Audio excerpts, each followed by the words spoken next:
Death Star, man. Nobody calls Han Solo a bitch. Bring him on. I prefer a straight fight to all this sneaking around. I don't know where you get your delusions, laser brain. Oh, come on, bro. It's the wars.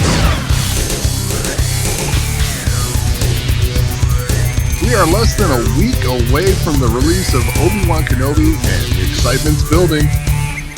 This is The Wars and More. I'm Joe. Of course, with me is my good buddy Doug. Hey, Doug, how you doing this week? Doing pretty good. Joe, how you doing? Doing well. I'm ready, man. Yeah. Ready for Kenobi. Oh, my God. Yeah, for sure. It's been a wait. It's been a wait, and, you know, it's we've said it before, right? The excitement has been built to such a point now. It's like, man, it better be good. It better not suck. Exactly. I don't think it will. I don't either.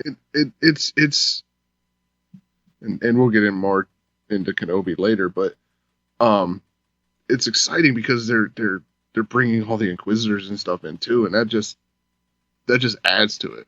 Oh, totally. Because I almost feel like when they brought in the Inquisitors and stuff, like they were building to this moment. Oh, yeah. Well, in a way, I think they were. Whether they knew it at the time or not, they were. Yeah. Something that's, you know, when it comes to the Inquisitors and stuff, they're gonna frame these episodes so that you don't have to have the backstory of the Inquisitors in order to understand what's going on when you watch this, I'm sure. But you kind of feel, having watched Rebels and stuff, that you kind of like got the inside track and knowing what's up, you know. Yeah, you feel like you know these characters a little bit already, and especially with the Grand Inquisitor, you know, that's knowing his background and things like that. Right. Yeah, we especially Grand Inquisitor and Fifth Brother that we've seen. So we've seen them before. Right. And, you know, any of the other Inquisitors, you know, especially what's her name, Reva. That's all going to be a surprise for all of us, but we kind of know a little bit about the background, where they're coming from and what they're all about. So right. All right. So also this week, right, we passed the anniversary for Attack of the Clones. Yes. It's our heart sometimes. So, and I can't help but feel with this anniversary now past now, it just feels like a missed opportunity, because if you remember, they did the 3D version of episode 1. Yes. Yep. Went and saw it. Yeah. And it was great to go see those in theaters. Absolutely. Again, right? Oh, for sure. And, you know, it was let out that they had done the other two as well. So all the prequels got the 3D treatment. Right. And I believe they showed them at Celebration, one of the celebrations. So these films are done. Never got released to the public. What better time? Man, you're right. You know, than the 20th anniversary. Go see it in theaters again. You know, that right there is the sort of thing that, in anticipation for Obi-Wan coming out, you know, they could do that. Even if it's the closest weekend to the anniversary date or something, you know. Right. Just one weekend only, or even the day of. If it's during the week, you know how many Star Wars fans will be like, yep, going to see it, because one day only, the anniversary date, gonna go see it in 3D, done. That would be... I don't think they'd get away with one day only, but... Yeah, I know, but... They could do it for a week, you know? Sure. God. But yeah, I mean, even if they did one day, those theaters would be packed. Even for Attack of the Clones. Like... And you think about it, yeah. Yes, I like the way you put that. Even for Attack of the Clones, which, yes, it's one of the ones that's lower on everyone's favorite list, but right, still worth watching, you know? Yeah. God, they could have done this as even market it this way, you know, brush up on all your Obi-Wan Kenobi before the Obi-Wan series airs, you know? Man. Right. That is, like you said it, missed opportunity. You know, and this is really the film where you get introduced to Master Kenobi, right? Like, right. This is him in that training mode. This is how we knew him, you know, from A New Hope. He was that mentor. Yes. So this was your first look at that. was Attack of the Clones. Yeah, would have been a good time to do it. Man, especially, God, you said it too, especially with it all being done. Right. Now, I will say, okay, so when... Well, it should be fair, right? Like, it's done enough to show a celebration. Yeah, well, if it's done enough to do that, then I'm sure it's done enough to release it like that, you know, just for a one weekend hit or a 1 week hit, you know. But I will say, back when they re-released The Phantom Menace in 3D, 3D was all the rage, and it seems like it's kind of fallen to the wayside now. So maybe that's part of it, but man, when you have work like that that's been put into something, why not show it to everybody? It's funny how 3D kind of goes through that cycle, right? Where it's like I know. all the rage, and then it's not, and then in a couple of years it'll probably be all the rage again. Yeah, it'll be back. They'll make some update to the technology, and yeah. You know, there's Avatar movies coming out. yeah. Woohoo! Uh-huh. That'll probably do it. Yep. Yeah, let me know when you don't need glasses anymore. Exactly. That's when I'll be like, all right, yeah, we're really moving forward here. Yes. Well, when you don't need glasses, that's when you don't need a screen either, because they're just projecting the images right onto your retina. Right. You just go to sleep, right? Like, Exactly. they beam it into your brain. I am in Star Wars now. Yeah. There you go. Get on it. You beam it right in your retinas. Hey. Wouldn't want to be in the test group for that. Yeah, me neither. Yeah. Turns out all he can do now is color. Yeah, and he likes lollipops. Yeah. Apparently we got to back off the radiation. So, yeah. You know, yeah, I feel like, you know, when you have these anniversaries, it's a good time to celebrate those films. And when you have something like that, just chilling. Exactly. They could, oh man. You break something? Yeah. It's all right. We'll make it work. But yeah, just a swing and a miss there. Not even a swing, right? Didn't even go for it. Right. That's the thing. I mean, if you try it and no one goes, okay, don't do it again. But Go. I'm sure, yeah, exactly. Everyone would go. I'd go. Yeah, I mean, even the people I knew that like hated the Phantom Menace, right? Yep. They literally tell me they hate that film. Uh-huh. Yeah, they went to the 3D release. Of course. You know, hey, maybe 3D will make it better. So. You know why I went to go see it? Because I liked it the first time around. Right. You know, and another opportunity to see it on the big screen, I'm there. You know? Yeah, you know, like I would say that, you know, Attack of the Clones, it's definitely the weakest of the prequel films for me. But I still enjoy it. And every time I do my brush ups to, you know, get ready for the next thing, it's always watched. Sure. So. He's got me thinking, though. That whole speeder chase thing, that'd be great in 3D. On Coruscant? Yeah. Yeah. Absolutely. Yeah, the whole Zam Wessel sequence would be fabulous. Absolutely. The Geonosian Arena would be great. Yes. That was a missed opportunity. Dang. Yeah. Because remember how the pod racing looked? It's like... Yeah. It was like, yeah, you had to do this. Like, it was one of those moments with 3D. I was like, okay, this is worth it. Yeah, it makes sense. You know, and what I liked about, you know, the Phantom Menace 3D was this was a film that wasn't shot in 3D. You know, it wasn't shot for that. So It ended up being very tame. The 3D just added depth. It didn't go crazy with stuff coming out at you, things like that. Yeah, you're not writing the movie to the fact that it's going to be 3D. Right. That's right. Yeah. So I liked that because it was tame. Exactly. It wasn't 3D to hurt your brain, you know, like. Nice. To hurt your brain. I like that. Well, I mean, there's some 3D films out there. You're watching it and you're like, okay, you're doing too much. Yes. Well, I'll agree with that. I don't know that it necessarily hurts my brain, but it, you know. No. I agree with that. You're doing too much. Just scale it back a little. Yeah. A lot of the stuff for kids that they did was like that, you know, with someone using a paddle ball and the ball's going right at you. You know, it's like, Yeah. like, okay, Like, why? just why? yes, Trying to remember. I saw one film in 3D, and I can't remember which one it was, but I like actually took the glasses off because it was like, okay, I just need to breathe here for a second. wow, So it was just too much, right, and it wasn't necessarily like I made the joke hurting your brain, but it definitely was hurting my eyes. okay, So it was just too much to process. yeah, And then, you know, if you ever take your glasses off during a 3D something, that'll hurt your eyes too because it just looks like shit. exactly. So, all right. This is a little quick hit, but it was funny.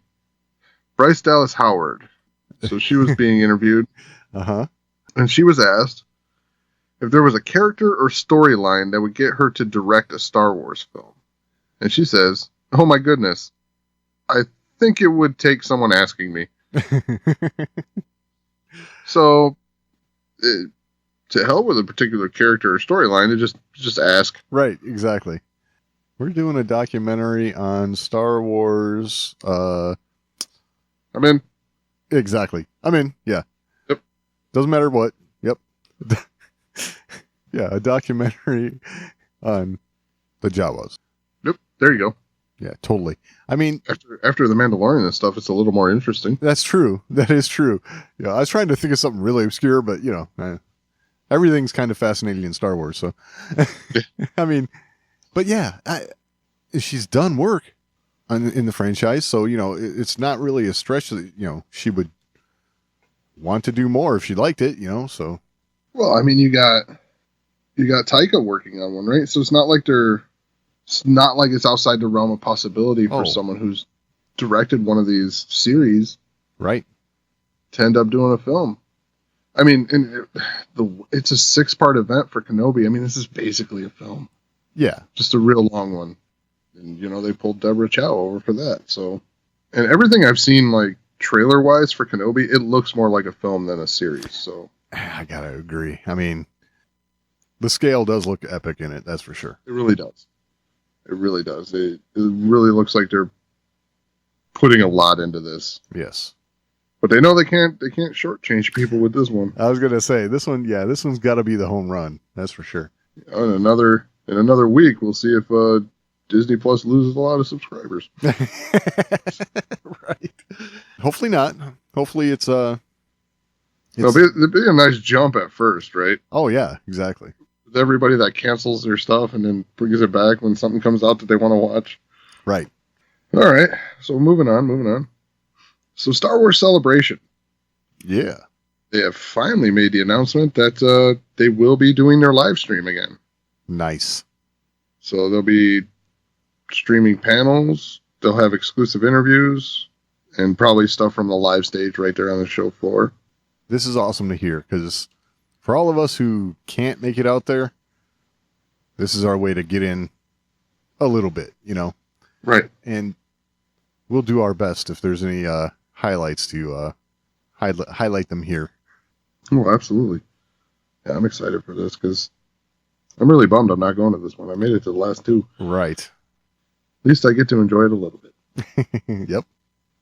All right. Well, we talked about one Howard. Might as well talk about the other one. So Ron Howard. So he talked about taking over from Lord and Miller on Solo. Right. This was funny because when I saw this, I thought, ooh, here comes the juicy stuff. Yep.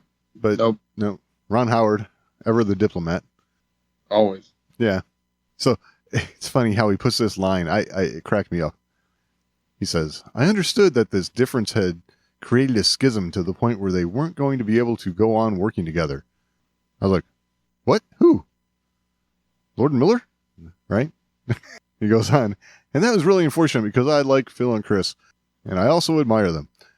And then it's like you realize, oh, he's talking about the studio in Lord and Miller. Gotcha. Right. Yeah. Yeah, first when I read that, I was like, wow. Yeah. I didn't hear about these guys like Like, it was actually them? Like, right. They went in, they loved working together, they got halfway through, and they're like, I hate you, dude. Right. He goes on and says, when I looked at the footage and read the script, which I liked, I felt like I understood what it was that the studio and Lucasfilm were looking for in finishing the movie and reshooting some of the movie, and in a few places I thought of reconceiving a few scenes, which they were open to. I had some really comforting conversations with Phil and Chris who let me know that they weren't leaving because I was coming in.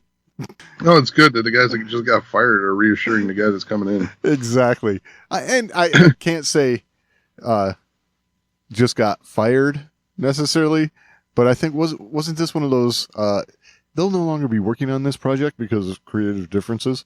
Yeah. But yeah. So fired. Yeah. Exactly. I always love that. Like, it was a mutual split. Right. Yeah. And I like this, reshooting some of the movie in a few places. There were rumors. I heard like a whole bunch of this movie got reshot. Like a bunch. Like more than 3/4. But yeah, those are rumors. You never know.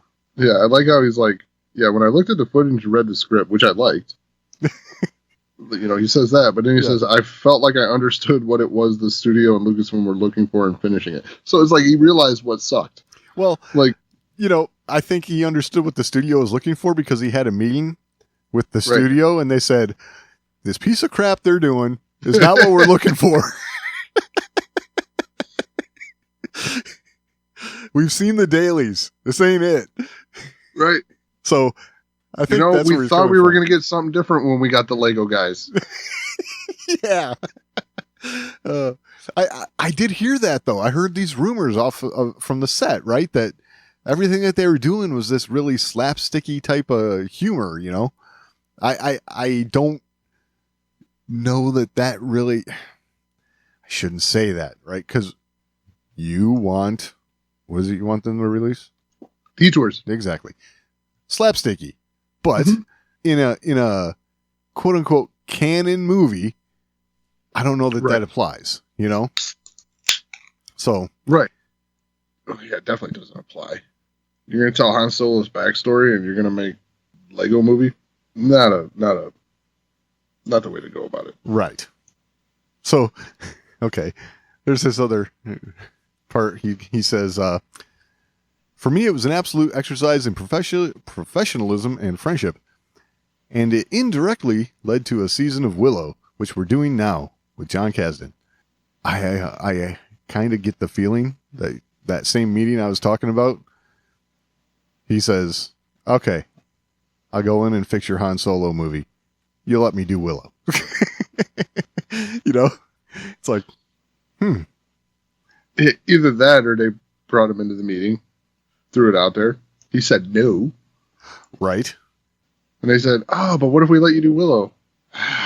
Yeah, exactly. All right. Yeah. This is something that I've heard him say several times over the years that he's wanted to do more Willow. He liked it first time around, right? So, yeah. Hey, cool. Yeah. No, more power to him. Absolutely. Gotta get paid, brother. Yeah, absolutely. In all seriousness, all this stuff that we're laughing about and everything, we don't know exactly how it went down, but I gotta say, all signs point to we're not far off. Right. Yeah, it was similar. Yeah. But yeah. It was cool to see, like, oh cool, they're talking about it. Did they though? Right. It's the same old. Yep, absolutely. All right. So now we get into the reason why we're here. Beer? Yeah. Obi-Wan Kenobi. Oh, okay. Yes, Obi-Wan Kenobi. So clearly the press train is running full steam here. It's a lot of it seems like the same old, right? It's doesn't matter which news outlet you check out that's interviewing everyone, you kind of get the same story, and it's got to be rough on these actors when they they're doing these interviews and they're asked the same question over and over and over. But every now and then you get a few little nuggets that are like, hey, that's neat. So I think we got a few of these on BBC One's The One Show that Ewan McGregor, Hayden Christensen, and Moses Ingram were on. So they were interviewing them. They played the trailer. Right away, they came out with a question. I thought, well, this is actually better than average question for this sort of thing. They asked Ewan, like, just how much he might have been involved with the creative process in bringing Obi-Wan back. And I thought his answer was kind of interesting. I've been involved in it to a degree, yeah. Deborah Chow's our brilliant director, and she pioneered worked with the writers and worked on the storylines and everything. I was sort of involved in reading all the different versions of it and giving my thoughts to it, and I've been along for the ride, if you like. So it's been nice for me, yeah. It's been really nice for me. So what I think is really cool about this is Ewan was there, right? First go around with Obi-Wan, like not the first, not Alec Guinness was, but the prequel first. And,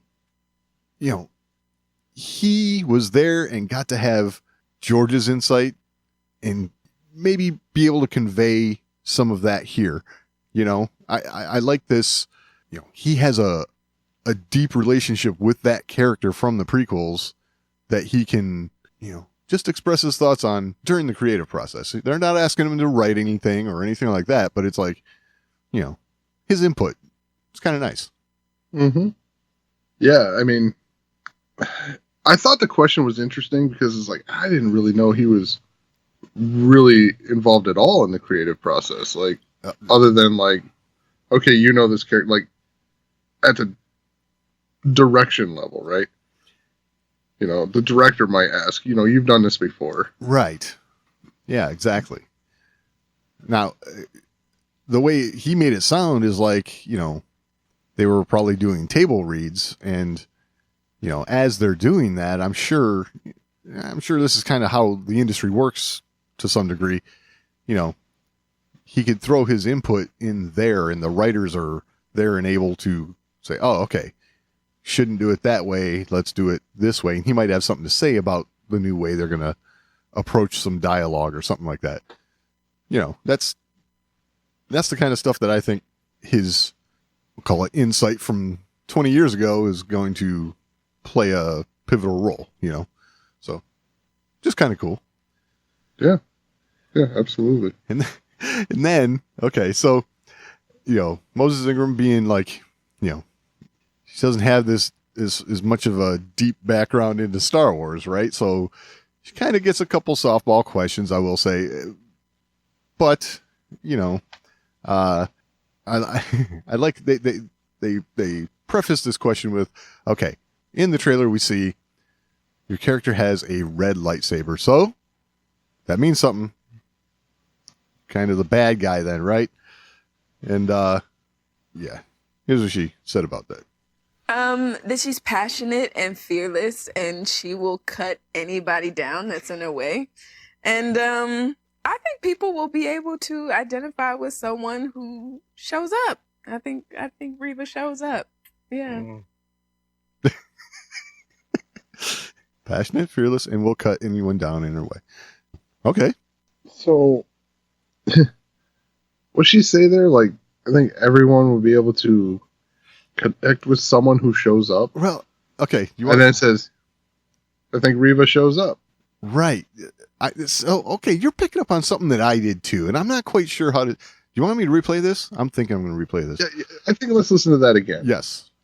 That she's passionate and fearless, and she will cut anybody down that's in her way. And I think people will be able to identify with someone who shows up. I think Reva shows up. Yeah. So people will be able to identify with someone who shows up, and then it almost sounded like a correction there, like, right, like, yeah, I think Reva shows up. Now, wait, what? I got so I don't know if I should go down this road or not, but there's rumors, right? There's all kinds of rumors, and I have heard rumors that this character flips to the light. Yes, like has a moment of good or something, and May, instead of hunting Obi-Wan, helps him. So just that, the way she put that, kind of makes you think that might be the case. Yeah. I mean, this is a thing that we've seen in Star Wars a few times now, right? I mean, Callus is a good example. You know, and you know, playing the long game, you know, Vader. But Well, I mean, so it's not something we've seen on screen with Force users, though. Too much. right. Because to say like Anakin flipped or Kylo Ren flipped, did they really flip? You know, they ended up doing right in the end, Yes. but it was their last act. True. You know what? It wouldn't surprise me if this, you know, she ends up helping Obi-Wan. It could be her last act too. But Right. it's you know, it's interesting if they do this again like this.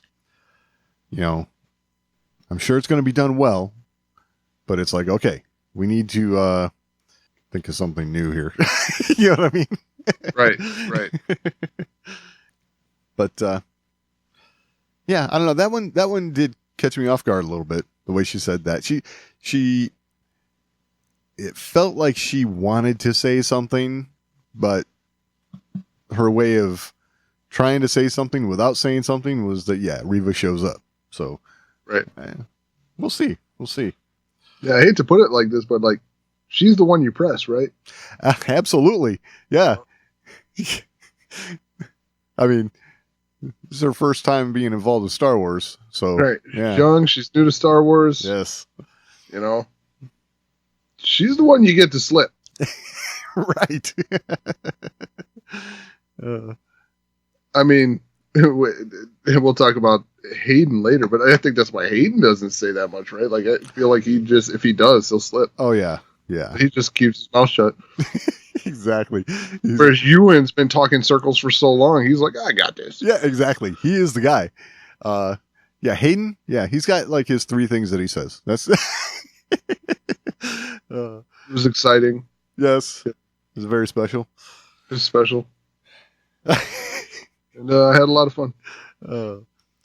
Well, speaking of the guy who has no problem talking, they asked Ewan McGregor, how terrifying was it actually working with Vader? This was kind of funny. He is, yes. I had a moment because I didn't, obviously in the 3 films that we made, I didn't work with Darth Vader. So in this, the first scene that we did, we rehearsed it and we rehearsed it and, you know, had the helmet on, whatever. And then in the scene, he comes up from behind me and we were getting ready and I'm getting my makeup done. And then we'd start the show action and I start walking down. And then I turn around, there's Vader coming at me. And I swear, like, I had this jolt of absolute fear, like real fear. No, I've never had that in acting before. You know, I was like 7 years old again going, the face, the helmet coming at you. I've got to say, I kind of know how he feels. Not so much. I mean, I wasn't like in this environment that he was in, you know, playing his role, you know, in the volume or whatever. But, you know, if you ever experience standing next to a 501st member as Darth Vader, it can be kind of intimidating. Just saying. Oh, yeah. When you see that costume in person, Yes. it is intimidating. Like, it's a very menacing costume. For sure. I mean, and the costumes that these guys have, Yes. they're cool. They are good. Yes, for sure. It's like, yeah, holy crap. Don't joke with me. But yeah, I thought that was hilarious. He has that 7-year-old moment. Ah, Yeah. That's pretty good, too. right.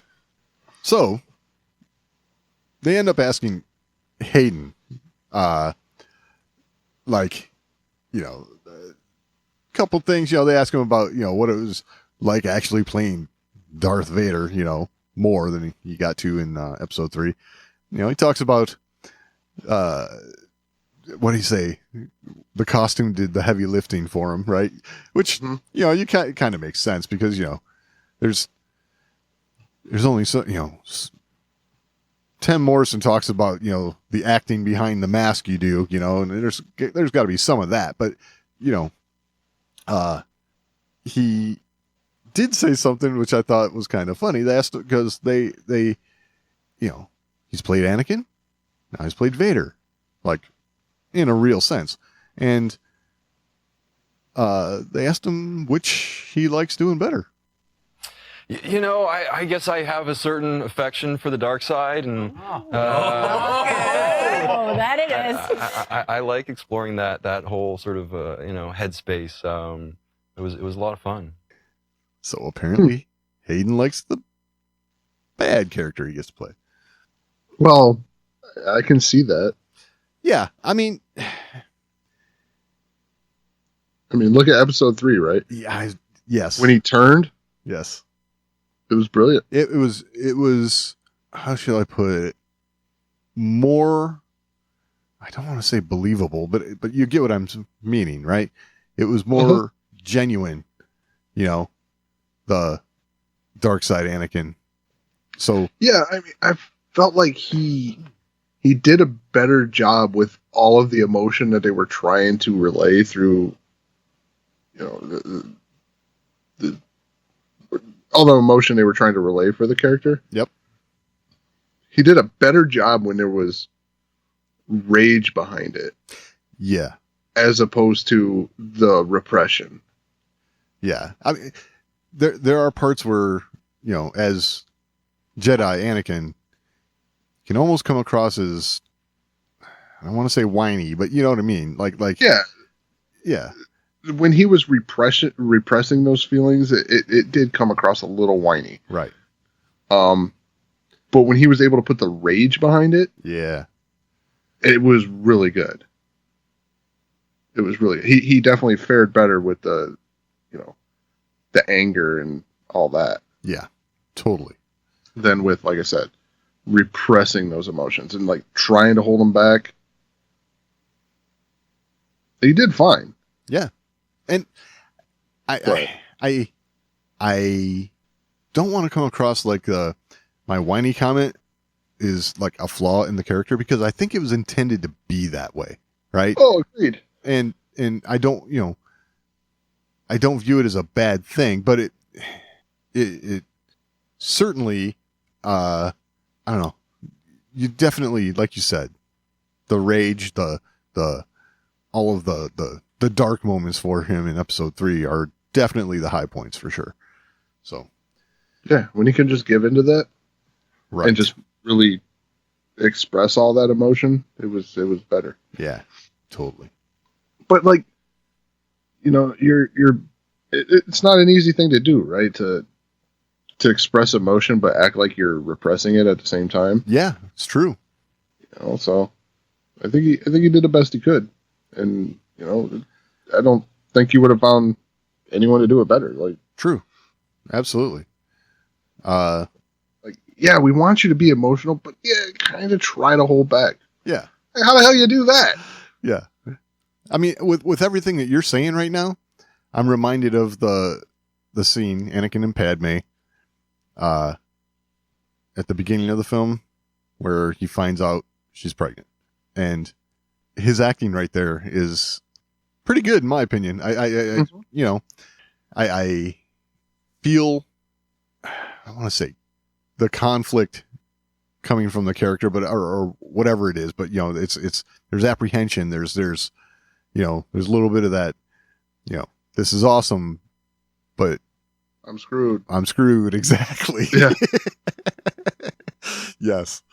But yeah, it's that when you really think about it, all that had to be kind of tough for Hayden to do. So I could see how just cutting loose and kicking it on the dark side could be more appealing to him. Yeah, I mean, pretty much that was the ticking time bomb right there, right? Because he has 9 months to figure out what he's going to do after being a Jedi, because it's over. Exactly. That's true. All right. So something we talk about here a lot is the music of Star Wars.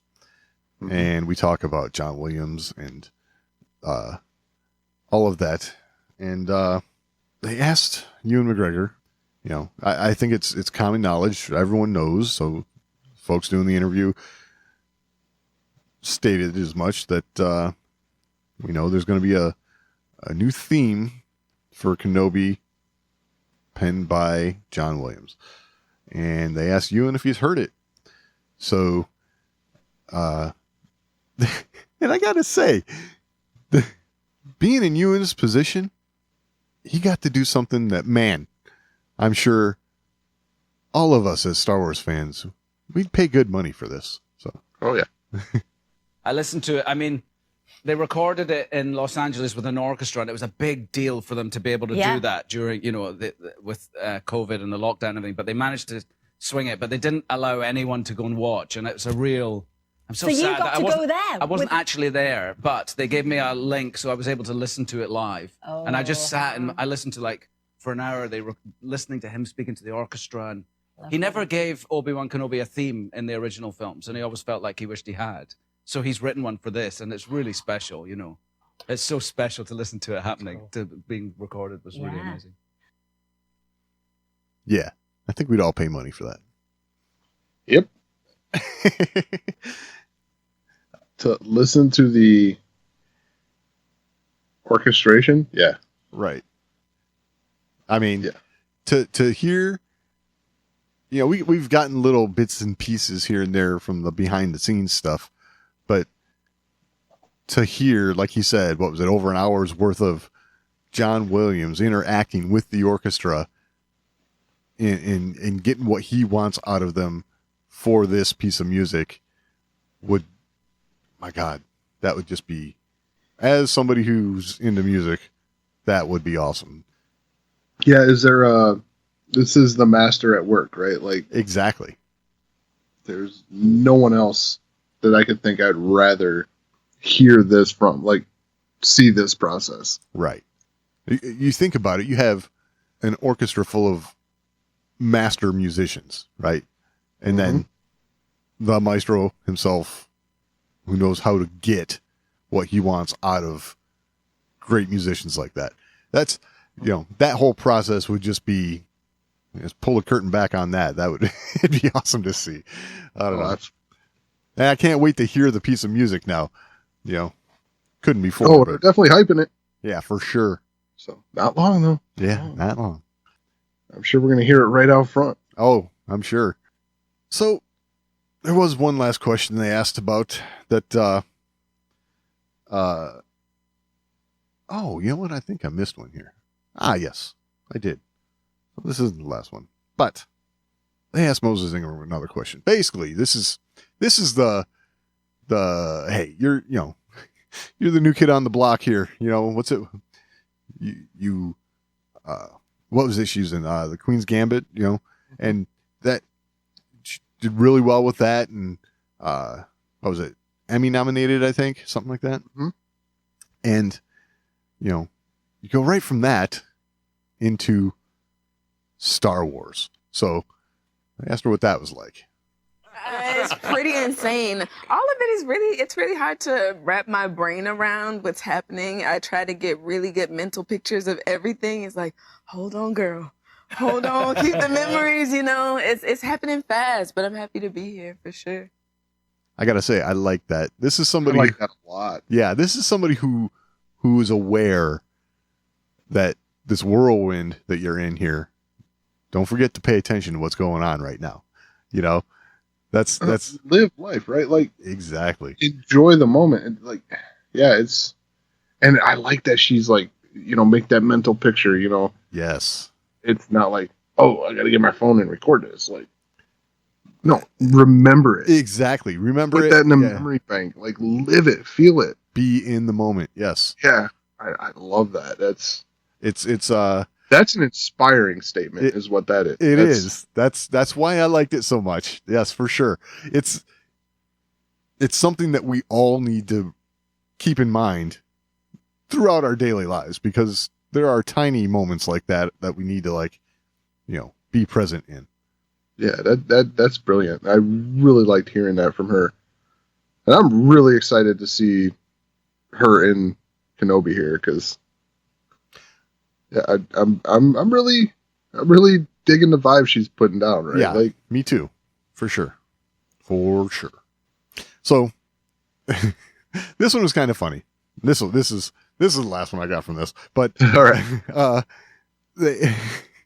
They were talking about, okay, so you did the show, but you had to.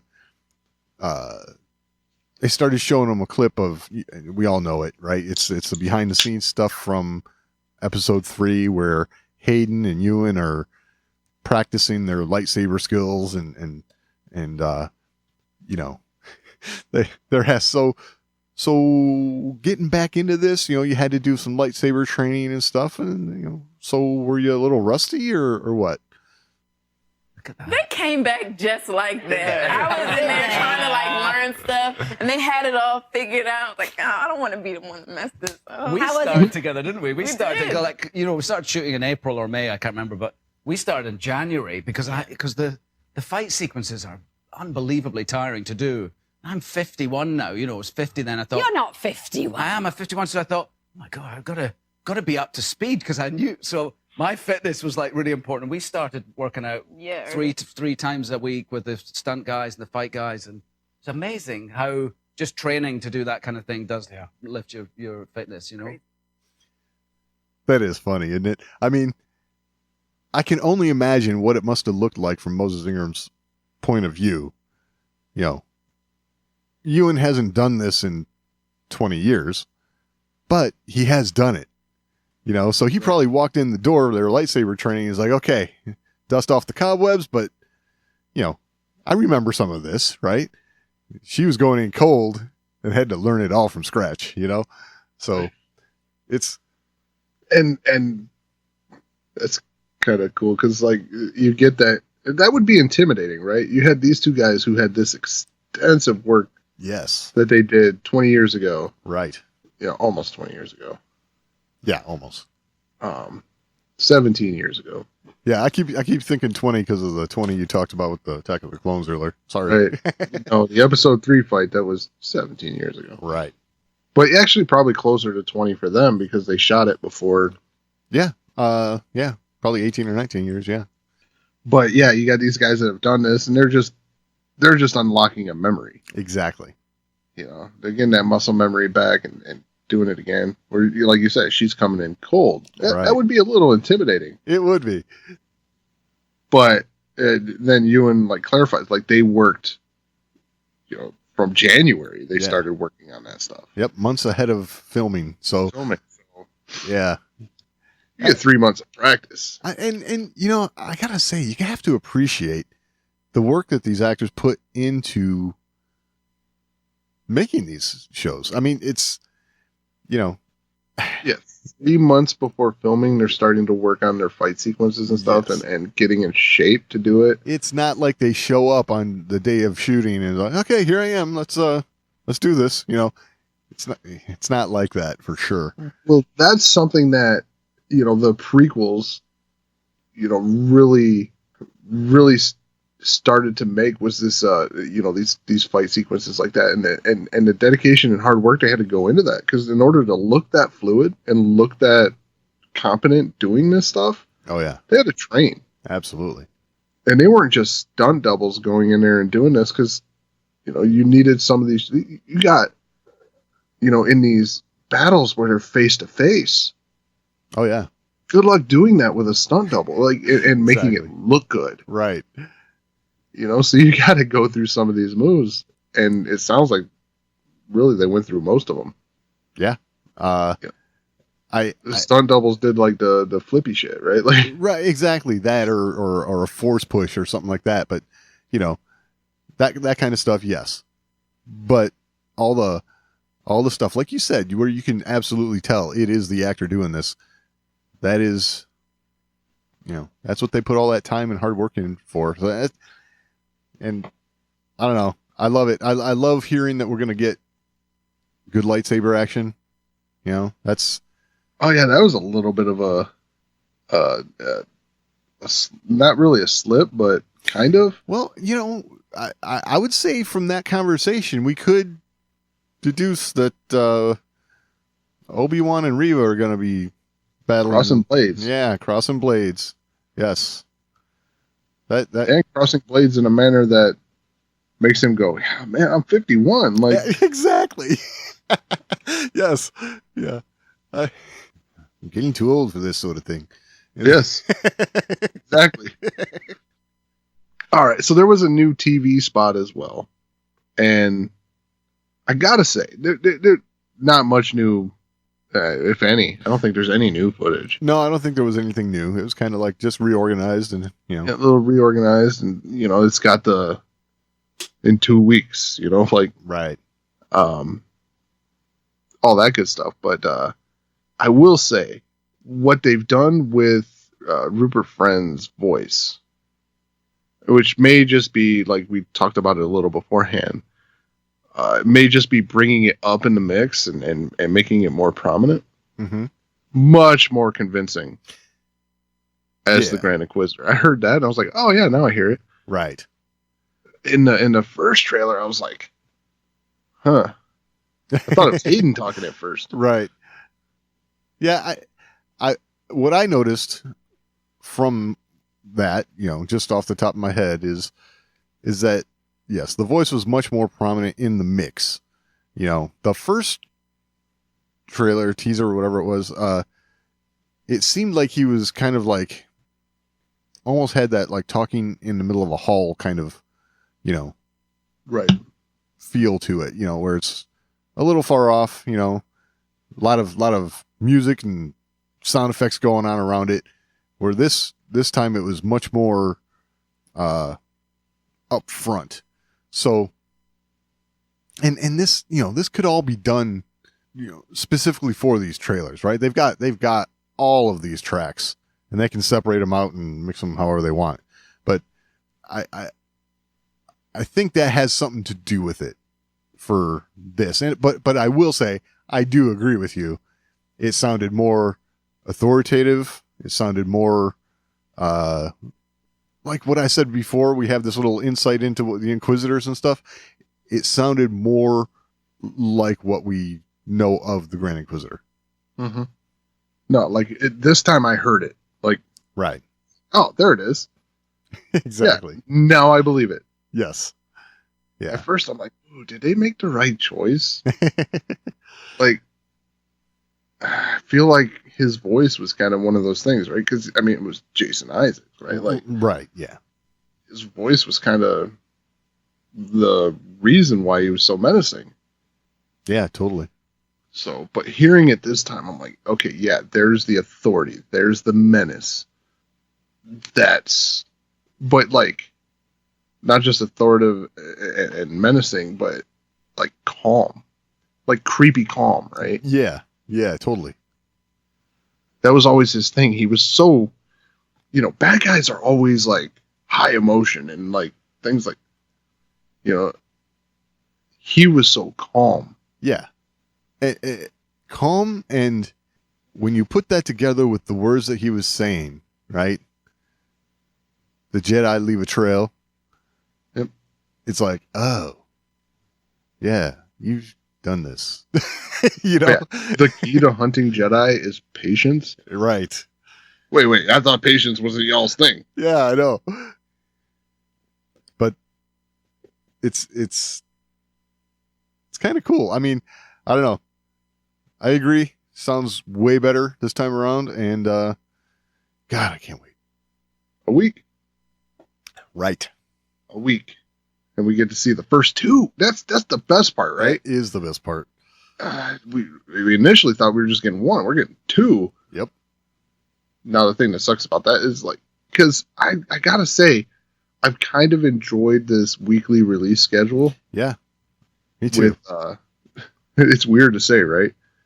After so many years of streaming service being just binge-worthy, right? Like, yeah. It's the first season. If you want to watch the first 5 tonight, or you want to watch all 25, Exactly. That's What that doesn't allow you to do, though, is let each individual episode sink in. You know? Right. You can mull it over in your head for at least a week before you get to see anything new. That is nice. And I think what Disney did when and you're starting to see it elsewhere now too. Oh, yeah. What Disney did with bringing this back is it reminded us how much we actually did appreciate waiting a week. You know, watching it multiple times. Yeah. Now, if this would have been back in the days where we couldn't watch it multiple times because, you know, you couldn't just record it on your DVR or right, something like that, yeah, I'd probably be like, this is a little dumb. Right. But now that you had that opportunity to do rewatches, get ready for next week. I mean, that was my thing with like Book of Boba Fett, stuff like that. Thursday night, I was like, I'm gonna watch it again. Yep. Got to get ready for tomorrow. And it's beautiful that you can do that because you're reminding yourself of what you had seen the week prior and how it sets up what you're going to see tomorrow. You know? Yeah. It really gets you excited for the next day because you're like, oh yeah, you know. So yeah, I like this weekly release schedule, but at the same time, I'm glad we're getting two to begin with because it's Kenobi, man. Oh yeah. We've been waiting for this moment. Well, for everyone in the States here, it's most likely going to be a long weekend, so it gives you time to watch and rewatch both episodes. Again and again and again and again. Exactly. And do a podcast to talk about it. Yep. Oh, and then watch it again. That's us, yeah. So, yeah, it's exciting. Absolutely. Always love new Star Wars. All right. Well, if you have anything to add, you can always email us, show@thewarsandmore.com.